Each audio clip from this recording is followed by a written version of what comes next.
भाई मैं ये नहीं बोलूँगा केजरीवाल हर जगह ठीक है, लिंक्स बनाऊँ, पैसे कमाऊँ और अपनी जेब भरता रहूँ।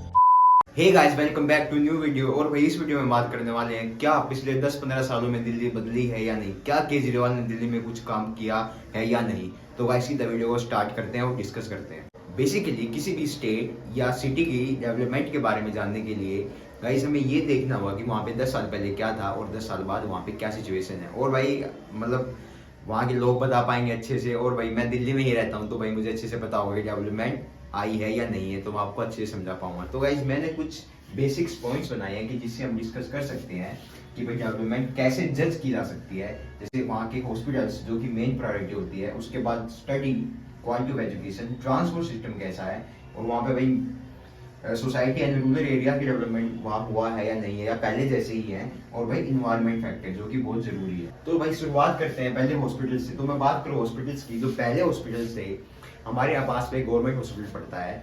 जो पहले की सिचुएशन थी और अब की सिचुएशन है काफी बदल चुकी है। भाई पहले यहाँ पे मशीन्स वगैरह जैसे एक्सरे मशीन, अल्ट्रासाउंड मशीन और काफी डॉक्टर्स जैसे सर्जन हो गए, होम्योपैथी डॉक्टर हो गया, आयुर्वेदिक डॉक्टर हो गए, काफी मतलब डेफिशिएंसी रहती थी। लेकिन अब भाई काफी मतलब मशीन्स वगैरह अवेलेबल हैं। और गाइस होम्योपैथी डॉक्टर मतलब जितने भी डॉक्टर की रिक्वायरमेंट होती है वो अभी यहाँ मौजूद हैं। और गाइस दूसरा होता है बेड, एडमिट करने के लिए, पेशेंट करने के लिए है या नहीं।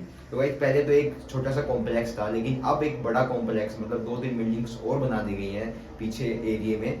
तो गाइस वहाँ पे संख्या बढ़ा दी गई है बेड की। तो मैं बेसिकली कह सकता हूँ भाई, देखो मैंने खुद देखा है भाई, मैं यहाँ रह रहा हूँ तो मुझे पता ही होगा कि पहले जो हॉस्पिटल था वो अब हॉस्पिटल वैसा नहीं रहा है।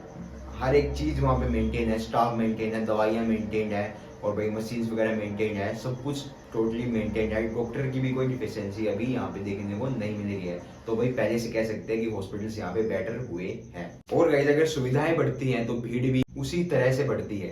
तो इसके लिए केजरीवाल ने एक स्कीम और लॉन्च की थी जो कि थी मोहल्ला क्लिनिक्स, जिसके बारे में आपने काफी सुना होगा, बहुत चर्चा हुई थी मोहल्ला क्लिनिक्स के बारे में। ये क्या है? ये है भाई, नाम से बता रहा है, नाम से ही पता चल रहा है, मोहल्ला क्लिनिक्स, जो कि हमारे छोटे छोटे मतलब सोसाइटीज हैं या कॉलोनीज बसी हुई हैं। तो उन्होंने वहाँ पे एक छोटा सा एक उपचार केंद्र कह सकते हैं उसको खोला हुआ है। वहाँ पे बेसिकली जो आपको अगर ज़्यादा नीड नहीं है, जैसे ज़्यादा बड़ी बीमारी नहीं है आपको, तो वहाँ पे आप दवाई ले सकते हैं। जैसे खांसी, बुखार, जुकाम, छोटी छोटी मोटी बीमारियों की वहाँ पे दवाई दी जाती है, ताकि हॉस्पिटल्स में आपको लाइन में लगाना पड़े, भीड़ कम हो जाए। और भाई ये भी एक बहुत बढ़िया उन्होंने फैसिलिटी यहाँ पे दी थी। तो गाइस अब बात करते हैं क्वालिटी ऑफ एजुकेशन। भाई क्वालिटी ऑफ एजुकेशन पहले से कितनी बेटर हुई है या नहीं हुई है।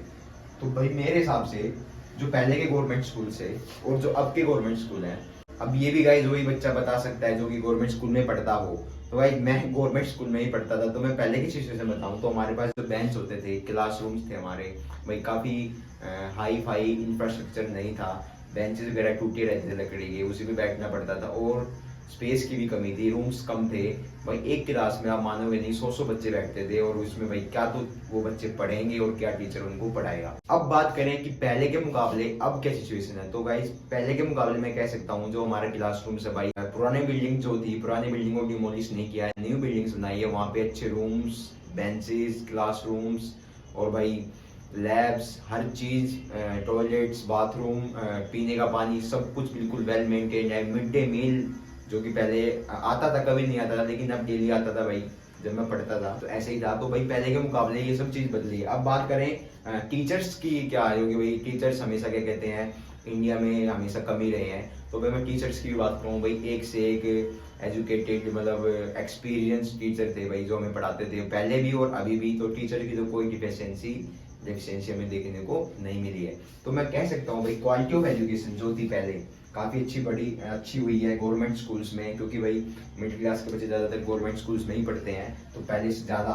बहुत ही अच्छी बेटर क्वालिटी अभी क्वालिटी ऑफ एजुकेशन हमें मतलब गवर्नमेंट स्कूल के बच्चों को दी जा रही है। अब नेक्स्ट बात करते हैं ट्रांसपोर्ट, जो कि भाई पहले की जो डीटीसी थी पुरानी वाली, भाई वो इतनी कुछ खास नहीं थी भाई, ऐसे ही चलती थी। लेकिन जब केजरीवाल आया उसके बाद भाई इन्होंने, केजरीवाल आम आदमी पार्टी ने लॉन्च की थी लो फ्लोर बस, ग्रीन वाली। एक उसमें उसका वेरिएंट था एसी वाला, रेड। भाई ये आई शुरुआत में, और भाई ये काफ़ी अच्छा रिस्पॉन्स रहा इनका, मतलब सुविधा पहले से बढ़ी। उसके बाद वही क्या होता है दिल्ली में, पता ही आपको पोल्यूशन ज़्यादा होता है, तो किसी की भी लाइफ स्पेन जो होती है कार की या बाइक की, डीजल की 10 ईयर्स और पेट्रोल की 15 ईयर्स होती है। तो उसके बाद हम इनको धीरे धीरे डिमोलिश कर रहे हैं। उसके बाद ये लेके आए cluster buses, non AC, AC buses, JBM की ब्लू रंग की बसेस। उसके बाद भाई पोल्यूशन कम करने के लिए ईवी भी लॉन्च की गई कि भाई पोल्यूशन ज़्यादा हो रहा है तो भाई ईवी इलेक्ट्रिक बसेस हैं जो, वो भी लॉन्च की गई। तो भाई पहले से फैसिलिटीज़ बढ़ी हैं, बसों की संख्या पहले से बहुत ज़्यादा है और भाई अच्छे से वेल मेंटेन्ड है। तो भाई मैं कह सकता हूँ कि ट्रांसपोर्ट सिस्टम जो था पहले, वो अब तो भाई काफ़ी अच्छा हो गया। क्योंकि भाई मैं देख ही रहा हूँ, हम ट्रैवल करते हैं एक जगह से दूसरी जगह, तो भाई बसेस काफ़ी अच्छी हैं, वेल मेंटेन्ड है। तो मैं कह सकता हूँ कि भाई पहले से ट्रांसपोर्ट सिस्टम बहुत ही अच्छा हुआ है।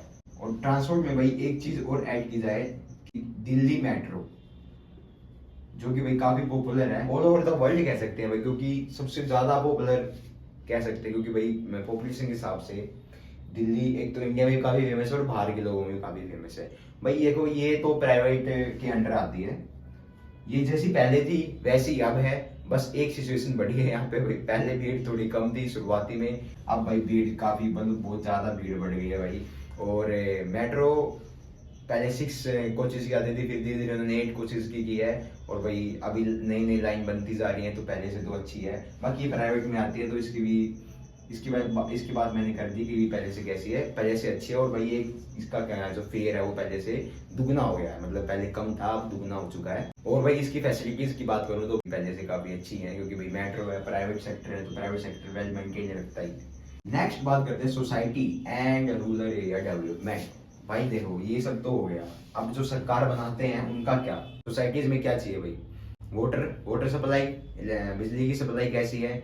और भाई एमसीडी में जैसे कि साफ सफाई वाले टाइम पे आ रहे हैं, कूड़ा लेने नहीं आ रहे हैं। तो भाई देखो, मैं जहाँ रहता हूँ यहाँ पे जैसे कॉलोनीज हैं, जैसे नाम से डिस्ट्रीब्यूट की हुई है, फेज 1, फेज 2, फेज 3। तो भाई पहले हमारे यहाँ पे बिजली कभी कभी कटती थी दिल्ली में, क्योंकि भाई बहुत ज़्यादा पावर कट करते थे रात में, दिन में। और यहाँ पे एक रूल और अप्लाई किया गया, जैसे अगर आप 0 to 200 यूनिट्स की आप यूजेस करते हो तो आपका फ्री है, उसके बाद आपको पे करना पड़ेगा। ये rule basically middle class family पे ही अप्लाई किया जाता है, क्योंकि भाई जो बड़ी बड़ी फैक्ट्रीज हैं या एसी जिसके घर में लगा हुआ है, तो भाई वो तो 200 से नीचे बिल्कुल बचा ही नहीं पाएगा। तो भाई उसमें अगर आप इसके बीच में अगर ये यूसेज होती है तो भाई इसका फ्री है, ये बिल्कुल सच है। और भाई उसके बाद वाटर सप्लाई में कहता हूँ भाई, हमारे यहाँ पे वाटर सप्लाई कुछ नहीं था, जमीन का पानी जो कहते हैं समरसिबल, उससे ही पानी यहाँ पे निकालते थे। लेकिन अब भाई पानी डेली आता है, और उसमें भी भाई उन्होंने एक स्कीम निकाली थी कि 750 लीटर की जो टैंक होगा आपको फ्री मिलेगा, और जो कि मिलता है अभी भी।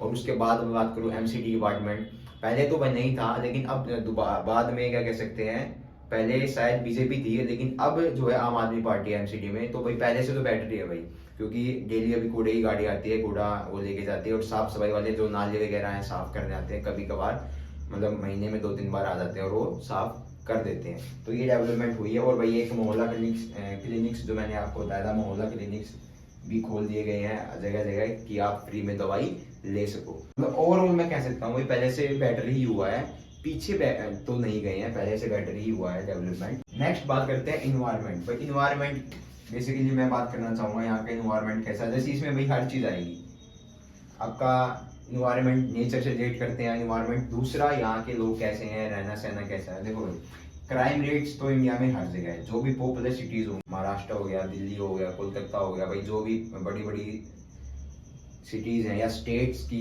राजधानी है, उसमें तो भाई क्राइम्स होता है। लेकिन भाई कहते हैं कि दिल्ली में भी बहुत ज़्यादा क्राइम है, भाई है वो हर जगह है, क्योंकि भाई जिस हिसाब से पॉपुलेशन है और लोगों की मेंटेलिटी उतनी ज़्यादा बढ़ नहीं पाई है, तो भाई मैं कह सकता हूँ कि क्राइम्स भाई है यहाँ पे। मैं मना नहीं कर रहा हूँ, क्योंकि जहाँ मैं रहता हूँ भाई यहाँ पे आसपास कोई ना कोई चोरी का या कोई इधर उधर कुछ ना कुछ खबरें हमको मिलती ही रहती हैं। दूसरा इन्वायरमेंट की बात करते हैं कि यहाँ हमेशा पॉल्यूशन बढ़ा ही रहता है। क्यों? क्योंकि भाई देखो, आसपास के स्टेट्स हैं, सारे के सारे फार्मर्स हैं, और भाई जितने भी फार्मर्स हैं, स्टेपल बर्निंग, जो कि मैंने एक वीडियो बनाई हुई है मेरे चैनल पे, अगर आप देखना चाहो तो जाके देख सकते हो, बाकी लिंक डिस्क्रिप्शन में मैं डाल दूंगा।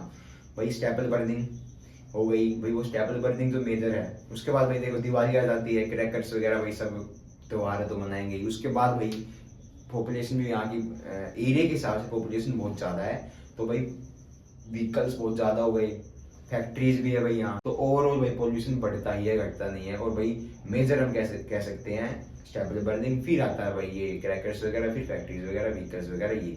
और स्टेबल बर्निंग का ये है कि आसपास के सारे जगह जो भी है ये धान की जो पराली बोलते हैं उसको जलाते हैं तो धुआं यहाँ पे आके इकट्ठा हो जाता है, इसलिए वही पोल्यूशन बढ़ता है। लेकिन उसके लिए भी काफ़ी मतलब प्रयास करते हैं। जैसे पहले OD1 लेके आए थे, उसके बाद व्हीकल्स का OD1 आया था, वही वर्क फ्रॉम होम कर दिया था। स्प्रिंकल्स यूज किए थे, वाटर स्प्रिंकल्स जो पेड़ों पे छिड़के जाए ताकि ऑक्सीजन लेवल बढ़े। रोडों पे पानी डाल देते ताकि धूल मिट्टी ना उड़े। तो काफी इन्होंने एक्शन लिए। लेकिन भाई हर साल जो होता है पोल्यूशन बढ़ता ही है, बढ़ता है, क्योंकि भाई खेती तो यहाँ पे कह सकते हैं 70 to 80% तो भाई किसान है, खेती तो वो करेंगे ही। और भाई खेती नहीं करेंगे तो भाई इंडिया खाएगा कैसे? तो सिंपल सी बात है, भाई पोल्यूशन बढ़ता है। लेकिन एक्शन लिए जाते हैं, ये नहीं कि भाई बैठी रहती है सरकार, एक्शन लिए जाते हैं। क्योंकि हम देखते भी हैं स्प्रिंकल्स वगैरह जो घूमते रोडों पे पानी डालते हुए और वगैरह वगैरह। तो भाई लास्ट में हम बात करते हैं ओवरऑल डेवलपमेंट के बारे में। तो भाई ओवरऑल डेवलपमेंट के बारे में हम कह सकते हैं कि भाई पहले से तो भाई काफी बेटर हुआ है और बेटर आगे हो रहा है। अब गाइस आगे देखते हैं फ्यूचर में केजरीवाल रहेगा तो क्या करेगा, करेगा भी या नहीं करेगा। बाकी मैं ये नहीं कहूँगा कि भाई सारे पॉजिटिव पॉइंट्स केजरीवाल की तरफ है। भाई मैं ये भी बोलूँगा, देखो जो भी पॉलिटिक्स में आया भाई वो अच्छे काम करेगा, लेकिन वो अपने फायदे के लिए ही करता है। और दूसरी बात, जो भी पॉलिटिक्स में जो घुस गया है भाई उसका पहला मेजर होता है, मेजर जो स्टेप होता है कि मैं पैसे कमाऊँ, ब्लैक मनी व्हाइट मनी कैसे भी लिंक्स बनाऊँ, पैसे कमाऊँ और अपनी जेब भरता रहूँ। तो भाई मैं ये नहीं बोलूँगा केजरीवाल हर जगह ठीक है, जो मैंने देखा वो मैंने आपको बताया, क्योंकि मैं दिल्ली में रहता हूँ, मैंने आपको बता दिया था। तो गाइस इस वीडियो में इतना ही, मिलते हैं आपको अगले वीडियो में। अगर भाई मेरी मेहनत पसंद आ रही हो, मेरी वीडियोस अच्छी लग रही हो, भाई मेरे जितने भी व्यूवर्स हैं 10 20 15 25 जितने भी देख रहे हैं, वो भी मेरे को जरूर बताना कि भाई वीडियो में क्या दिक्कत है, क्या मेरे को सुधार करना है, वॉल्यूम में, कैमरा क्वालिटी में या समझाने में, हर चीज़ में आपको मेरे को बताना होगा ताकि मैं आगे इसको चेंज करूँ। और गाइस आपको पता ही अब क्या करना है भाई, लाइक कमेंट शेयर सब्सक्राइब कर देना मेरे चैनल को। मिलते हैं आपको वीडियो में।